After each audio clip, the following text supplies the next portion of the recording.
Hi అండి, ఈరోజు ఉప్మా చేయబోతున్నాను.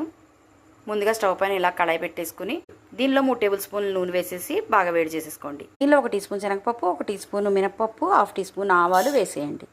తర్వాత పచ్చిమిరపకాయ, అల్లం, ఉల్లిపాయ చిన్న చిన్న ముక్కలుగా కట్ చేసి వేసేసుకోవాలి. ఇప్పుడు కొద్దిగా కరివేపాకు, కొన్ని జీడిపప్పులు వేసేసుకుని దోరగా వేయించేసుకోవాలి.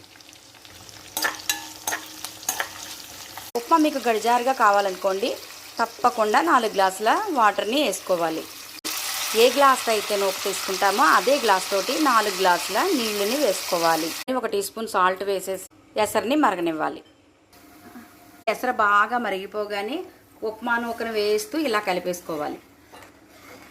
స్టవ్ సిమ్లో పెట్టకుండా ఈ నీరంతా దగ్గర పడే వరకు కలుపుతూనే ఉండాలి. ఇలా గడిజారుగా ఉంటే ఉప్మా తినడానికి సూపర్ ఉంటుంది. ఎవరాకన్నా 1 టేబుల్ స్పూన్ నెయ్యి తగిలించారనుకోండి, ఆహాహా, నా భూతో నా భవిష్యత్